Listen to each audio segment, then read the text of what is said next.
శ్రీ గురుభ్యో నమః. శ్రీ మాత్రే నమః. వెల్కమ్ టు విఎంకే ఆస్ట్రోనిమాల ఛానల్. గురుగ్రహం వృషభ రాశిని వదిలి మేషరాశిలో స్థితి పొందడం వల్ల ఏ రాశి వారికి ఏ విధమైన శుభాశుభ ఫలితాలు ఇవ్వబోతున్నారు, అసలు గురుగ్రహం యొక్క స్వభావం ఏంటి, ప్రభావం ఏంటి, ఎందుకు ఇంత ప్రాముఖ్యత, ఎంతకాలం ఒక రాశిలో ఉంటారు, అదేవిధంగా ఈయన ఇచ్చేటువంటి ఫలితాలు ఎందుకు ఎక్సలెంట్గా ఉంటాయి, గురుమౌఢ్యమి అని ఎందుకు అంటారు, ఇవన్నీ కూడా చూద్దామండి. గురుగ్రహం సహజ శుభగ్రహం, నైసర్గిక శుభగ్రహం. ఈ యొక్క గురుగ్రహము కనుక మౌఢ్యమి చెందితే, అంటే రవిగ్రహం దగ్గరగా ఏ గ్రహమైనా వచ్చినప్పుడు ఆ గ్రహము తన శక్తిని కోల్పోతుందండి. అలాగే రవిగ్రహం కనుక గురుగ్రహానికి బాగా దగ్గరగా వచ్చినప్పుడు మౌఢ్యం చెందుతూ ఉంటుంది. సో గురుమౌఢ్యం వచ్చినప్పుడు శుభ కార్యక్రమాలు కూడా జరగవు, ఉండవు కూడా. సో అంతటి ప్రాముఖ్యత ఉంది ఈ యొక్క గురుడికి. మరి గురుగ్రహం దేవతల గురువు అంటారండి. జ్ఞానానికి, విద్యకు, ధర్మానికి కారకుడు ఈ యొక్క గురుగ్రహం. ఈయన ఏంటంటే సంపదనిస్తాడు, పిల్లలకు కారకుడు కూడా గురుడే. రవితో పాటుగా గురుగ్రహం కూడా కారకత్వం వహిస్తూ ఉంటారు. సద్గుణాలు కలిగి ఉండటము, అదేవిధంగా నైతికత కలిగి ఉండటము, సద్బుద్ధి కలిగి ఉండటం అనేది గురుగ్రహం యొక్క ముఖ్య లక్షణం అని చెప్పవచ్చు. ఇది ఒక సాత్విక గ్రహము. మరి గురుగ్రహానికి సంబంధించిన దిక్కు చూస్తే తూర్పు దిక్కండి, ఈస్ట్ డైరెక్షన్. అదేవిధంగా నార్త్ ఈస్ట్కు గురుకేతువులు. రంగు చూస్తే పసుపు రంగు, గోల్డెన్ ఎల్లో కలర్ ఇండికేట్ చేస్తుంది. అసలు ఈ గురుగ్రహము సహజ బచక్రంలో ఏ స్థానంలో స్వస్థానము, దేంట్లో మూల త్రికోణము, దేంట్లో ఉచ్చ, దేంట్లో బలహీనం పొందుతుంది చూస్తే గురుగ్రహానికి స్వస్థానము మీనం అవుతుంది, మూల త్రికోణం అనేది ధనుస్సు రాశి అవుతుందండి. అంటే స్వస్థానం కంటే బలమైన రాశి మూల త్రికోణ రాశి, అది ధనస్సు. ఉచ్చక్షేత్రం ఎగ్జాల్టెడ్ ప్లేస్, బలమైన స్థానం ఏంటంటే కర్కాటకంలో గురుగ్రహము ఎగ్జాల్ట్ అవుతారండి. మరి బలహీనము లేదా డెబిలిటెడ్ పొందే ప్లేస్ ఏంటంటే మకరంలో బలహీన పొందుతారు ఈ యొక్క గురుగ్రహం. మరి ఎంతకాలం ఉంటుంది ఒక రాశిలో అంటే రమారమి దాదాపుగా 1 సంవత్సరం పాటుగా గురుగ్రహము ఒక రాశిలో ఉంటారు. ఎంత శుభగ్రహం అంటే ఒక రాశిని వదిలి ఇంకో రాశికి వెళ్ళినప్పుడు అప్పుడే ఆ నదికి సంబంధించిన పుష్కరాలు కూడా ఆరంభమవుతూ ఉంటాయండి. అందుకనే ఇంత ఘనంగా మనం చెప్పుకోవటం అనేది జరుగుతూ ఉంటుంది. మరి దృష్టిలో ఉండవా అంటే గురుగ్రహానికి కూడా విశేష దృష్టిలు ఉంటాయండి. ప్రతి గ్రహానికి 7వ దృష్టి ఉంటుంది. ఈ యొక్క గురుగ్రహానికి ఏంటంటే 5వ దృష్టి, 7వ దృష్టి, అదేవిధంగా 9వ దృష్టి కూడా ఉంటుంది. సో ఈ విశేష దృష్టిలో అంటూ ఉంటారు. ఈ యొక్క గురుగ్రహం మిథున రాశిలో స్థితి పొందబోతున్నారు కదా. మిథున రాశికి అధిపతి బుధ గ్రహం. మిథునం అనేది సహజంగా ఆర్థిక వ్యవహారాలకు సంబంధించిన రాశి. అదేవిధంగా ఆర్థిక నిర్వహణ, ఉద్యోగంలో మార్పు, చేర్పు అనేది చోటు చేసుకుంటాయండి. అఫ్ కోర్స్ శని, రాహు, కేతులు ఎప్పుడైతే రాసులు మారుతారో ఉద్యోగ నిర్వహణలో, కర్మలో మార్పు వస్తూ ఉంటుంది. అలాగే వాటి యొక్క నెగిటివ్ ఇంపాక్ట్ తగ్గించే ఏదైనా గ్రహం ఉందా అని అంటే గురుగ్రహమేనండి. ఏదైనా ఉద్యోగాల్లో కూడా మార్పులు ఉండే అవకాశం ఉంటాయి, చేంజెస్ ఉంటాయి, కొంతమందికి బదిలీలు కూడా ఉంటాయి. అదేవిధంగా మిథున రాశి మనం కనుక సింబల్ చూస్తే ఒక జంట ఉంటారండి. అంటే ఏంటంటే ఇది ఒక లైంగిక సంపర్కానికి, లైంగిక అనుకూలతలకు సంబంధించినటువంటి రాశి అని చెప్పవచ్చు. వ్యాపారానికి సంబంధించిన, ధనానికి సంబంధించిన రాశి. సహజ చక్రంలో మేషం నుండి మొదలెడితే మేషం, వృషభం, మిథునం 3rd హౌస్. 3వది ఏంటంటే కామ్య త్రికోణం అంటారు. ధర్మ, అర్థ, కామ్య, మోక్ష త్రికోణాలు ఉంటాయి కదా. కామ్య త్రికోణం డిజైర్స్ అని ఇచ్చేదన్నమాట. ఎక్స్పాండ్ చేసే గ్రహం బుధ గ్రహం. సహజంగా బుధ గ్రహానికి గురుగ్రహం తటస్థం, న్యూట్రల్గా ఉంటుందండి. కానీ గురుడు మాత్రం బుధుడిని దుష్టుడిగానే, ఎనిమిగానే పరిగణిస్తూ ఉంటారు.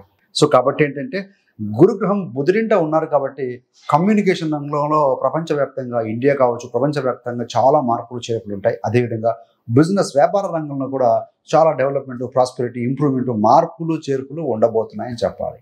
బాగానే ఉంది. మరి గురుగ్రహము ఎంతకాలం, ఏ రోజు నుండి ఏ రోజు వరకు ఉండబోతున్నారంటే 14 మే 2025 ఈయన మిథున రాశిలో ఎంటర్ అవుతారు. 2 జూన్ 2026 వరకు ఉంటారండి. కాకపోతే అతిచారంతో వేగంగా ముందుకు వెళ్ళి 19 అక్టోబర్ 2025 తేదీ నుండి 5 డిసెంబర్ 2025 ఉదయం వరకు కూడా ఆ 46 రోజుల పాటుగా వేగంగా ముందుకు వెళ్ళి కర్కాటకంలో ఉంటాడు. మళ్ళీ 5 సాయంత్రం డిసెంబర్ నుండి ఆయన వచ్చి మళ్ళీ 2 జూన్ 2026 వరకు కూడా మనకు మిథునంలో ఉంటారు. అంటే మొత్తంగా దాదాపుగా 1 సంవత్సరమే. అతిచారంలో ముందుకు వెళ్ళి మిథునాన్ని వదిలి కర్కాటకంలో 46 రోజులు వచ్చి మళ్ళీ వెనక్కి వచ్చేస్తాడు. ఆయన మిథునంలోనే ఉంటారు. సో ఇది మొత్తంగా ఆయన ప్రయాణ కాలం. ఈ యొక్క గోచార గురుగ్రహం మిథున రాశిలో స్థితి పొందడం వల్ల మీన రాశి వారికి ఎలాంటి శుభాశుభ ఫలితాలు కలగబోతున్నాయో చూద్దామండి. మీన రాశికి అధిపతి గురుగ్రహం. మీన రాశికి అధిపతి గురుడే. ధనుసు రాశికి అధిపతి గురుడే. తేడా ఏంటయ్యానంటే మీన రాశి అనేది స్వస్థానం అయితే ధనుసు రాశి అనేది మూల త్రికోణ రాశి. మరి రాశి మరియు 10వ స్థానాధిపతి అయినటువంటి గురుగ్రహం 4వ స్థానంలో స్థితి పొందబోతున్నారు. సహజంగానే గురుగ్రహానికి విశేష దృష్టిలు ఉంటాయండి. తను ఉన్న స్థానం నుంచి 5వ స్థానము, 7వ స్థానం మరియు 9వ స్థానాన్ని చూస్తూ ఉంటారు, వీక్షిస్తూ ఉంటారు, దృష్టి పెడుతూ ఉంటారు. అంటే 4వ స్థానంలో ఉన్న గురుగ్రహ దృష్టి 8వ స్థానం మీద, 10వ స్థానం మీద, 12వ స్థానం మీద పడుతూ ఉంటుందండి. సో గురు దృష్టి ఎప్పుడు కూడా మంచిది కాబట్టి, శుభత్వాన్ని ప్రసరణ చేస్తూ ఉంటారు కాబట్టి ఈ యొక్క స్థానాలన్నీ కూడా యాక్టివేట్ అవుతాయండి. మరి ముఖ్యంగా ఏంటంటే 4, 8, 12 స్థానాలు యాక్టివేట్ అవుతున్నాయి. మోక్ష త్రికోణం, ధర్మ, అర్ధ, కామ్య, మోక్ష త్రికోణాలు ఉంటాయి కదా. సో మోక్ష త్రికోణం అనేది ట్రిగ్గర్ అవబోతుంది. సో ఏదేమైనా 4వ స్థానంలో గురుగ్రహం ఉన్నారు. 4 అంటే కేంద్రం. సహజంగా బుధుడింటో ఉన్నాడు. ముఖ్యంగా ఎడ్యుకేషన్, డిగ్రీ స్థాయి విద్యార్థులకు this is the best time అని చెప్పవచ్చు అండి. విద్యార్థులకు మంచి కాలేజీలో సీట్లు పొందడం అనేది మనకు జరుగుతుంది. ఇంటి నుండి బహుదూరంగా వెళ్ళి చదువుకోవడానికి ఇది మంచి అవకాశంగా భావించాలండి. వారు అనుకున్నటువంటి కాలేజీలో సీట్లు పొందడం ఇలాంటివన్నీ కూడా జరుగుతాయి. మరి చతుర్థ స్థానంలో గురుడు ఉన్నారు కాబట్టి ముఖ్యంగా వాహనాలకు సంబంధించి, ప్రాపర్టీ సంబంధించి, వాటి సంబంధంగా చేసేటువంటి ట్రాన్సాక్షన్స్తో పాటుగా ఎవరైతే మధ్యవర్తిత్వం వహిస్తూ ఉంటారండి, కొనుగోలు అమ్మకాలు చేస్తూ ఉంటారు, వారికి కూడా ఈ సంవత్సరం బాగుంటుందని చెప్పాలి. బహుదూర ప్రయాణాలు చేయడం వల్ల కూడా, విదేశీయానాలు, వెకేషన్స్ ఇలాంటి వాటికి వెళ్ళటం వల్ల కూడా కాస్త ఖర్చు అధికంగానే ఈ సంవత్సరం ఉండబోతుంది మీనరాశి వారికి. మీకు ఏది ఏమైనా మీనరాశి వారికి సెకండ్ ఫేజ్ ఏలినాటి జరుగుతుందండి. కుంభంలో మీకు 2.5 సంవత్సరం పాటుగా మొదటి ఫేజ్ అయిపోయింది. రెండవ ఫేజ్ ఇప్పుడు 2.5 years ఉంటుంది కాబట్టి, సో రాశిలో శని ఉన్నారు. ఏది ఏమైనా విద్యార్థులు కూడా శని రాశిలో కానీ లగ్నంలో కానీ ఉంటే కొంత లెథార్జిక్, అంటే కొంచెం ప్రొక్రాస్టినేషన్, పోస్ట్పోన్మెంట్ చేయడం, మళ్ళీ చూద్దాంలే, ఇంకో వారం చూద్దాంలే, ఇలాంటి భావనలు వస్తూ ఉంటాయండి. సో కాబట్టి ప్రొక్రాస్టినేషన్ కిల్ చేయాలంటే ప్రతిరోజు నడక, ప్రాణాయామం, ధ్యానం, రేపు చేయాల్సిన పనులు ఈరోజు నైట్ కూర్చొని మనం టుడేస్ రాసుకోవడం, ఇలా కనుక చేస్తూ ఉంటే అద్భుతమైన ఫలితాలు వస్తాయండి. మన చతుర్థంలో ఉన్న గురుడి దృష్టి 8వ స్థానం మీద పడుతూ ఉంటుంది. ఎవరైతే రీసెర్చ్ మీద ఇంట్రెస్ట్ ఉంటుందో, అక్కల్ సైన్స్, సంఖ్యాశాస్త్రము, జ్యోతిషము, రేకి, వాస్తు ఇలాంటి వారికి అయితేనేమి, పిహెచ్డి ఇలాంటి చేస్తున్న వారికి అయితే కనుక ఏదైనా గ్యాప్ వచ్చినా కూడా మళ్ళీ వారు తిరిగి పుంజుకోవడానికి, కంప్లీట్ చేయడానికి కూడా this is the best time అని చెప్పవచ్చండి. ఎవరైనా ఏదైనా కనుక వారికి ఈ యొక్క డిస్ప్యూట్ ల్యాండ్స్ మీద ఇన్వెస్ట్ చేసి ఇబ్బంది పడుతూ ఉంటే అలాంటి వాటి విషయంలో కూడా కొంత కదలిక వస్తుంది, ముందుకు వెళ్తాయి యొక్క పరిస్థితులు అని చెప్పవచ్చు. ఇన్సూరెన్స్ మనీ ఏదైనా రావాల్సి ఉంది, లేకుంటే కనుక ఇన్హెరిటెన్స్ ప్రాపర్టీ, పూర్వీకుల యొక్క పెద్దల యొక్క ఆస్తి విషయంలో ఏదైనా ఇబ్బందులు తలెత్తి ముందుకు వెళ్ళకపోయినా కూడా ఇప్పుడు this is the right time అండి. Someone will help you. Jupiter is a big planet. So పెద్దవారు, ఎల్డర్ పీపుల్, అనుభవస్తులు, కుటుంబంలో పెద్ద ఎవరైనా సరే మీకు హెల్ప్ చేసే అవకాశం అయితే బలంగా కనపడుతూ ఉంది. మరి ఈ యొక్క గురు దృష్టి 10వ స్థానం మీద పడుతూ ఉంది. 10 అంటే ఏంటి? వృత్తిలో మంచి మార్పులు వస్తాయండి. పాజిటివిటీ ఉంటుంది, ప్రాస్పెరిటీ ఉంటుంది, ప్రమోషన్స్ కావచ్చు, ఇంక్రిమెంట్ కావచ్చు, మీ యొక్క ప్రెస్టీజ్ కావచ్చు, మీ యొక్క పేరు ప్రతిష్టలు కావచ్చు పెరుగుతాయి అని చెప్పవచ్చు. మీరు కనుక బహుదూరంలో ఉన్నవారు ఇంటికి దగ్గరగా వచ్చి వృత్తి చేయడం కావచ్చు, లేదంటే ఇంటికి దగ్గర ప్రాంతంలో ఉన్నవారు బహుదూరంలో ఉద్యోగాలు కోరుకోవటం కావచ్చు, విదేశీయానం కావచ్చు, అద్భుతంగా కనపడుతూ ఉందండి. ఉద్యోగం లేని వారికి కూడా కొలువు దొరికే అవకాశం చాలా బలంగా ఉంది. సో ఎఫర్ట్స్ పెట్టండి.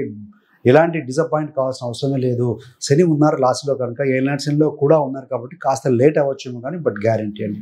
శని దృష్టి 10వ స్థానం మీద పడుతుంది, గురు దృష్టి కూడా 10వ స్థానం మీద పడుతుంది కాబట్టి డబల్ ట్రిగ్గర్ అవుతున్నాయి. శని సిస్టమేటిక్గా పనిచేస్తే గ్యారంటీ. జూపిటర్ మంచి ఉద్యోగం, జూపిటర్ ఎక్స్పాన్షన్ కాబట్టి మంచి ఉద్యోగం వస్తుంది.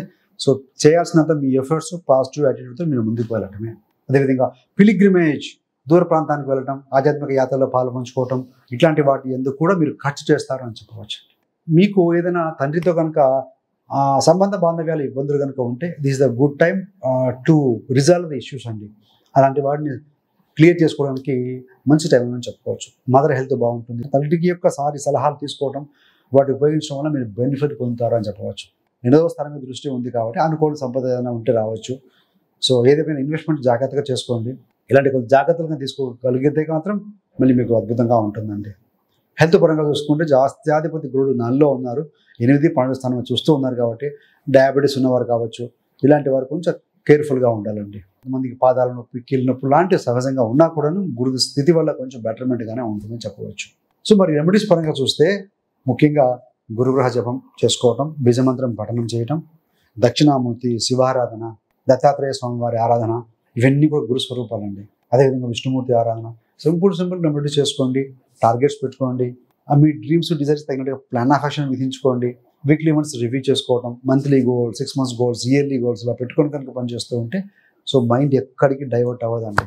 ఎప్పుడు కూడా సక్సెస్ అనేది డిజైర్స్, డ్రీమ్స్తో పాటుగా ప్లాన్ ఆఫ్ యాక్షన్ మీదనే డిపెండ్ అయి ఉంటుంది. So thanks for watching. ఇలాంటి మరిన్ని మంచి మంచి వీడియోల కోసం VMK astro numerology channel subscribe చేసుకోగలరు. పక్కన ఉండే బెల్ సింబల్ మీద క్లిక్ చేస్తే మేము చేసే ప్రతి వీడియో కూడా నోటిఫికేషన్ ద్వారా మీ దాకా అందుతుంది.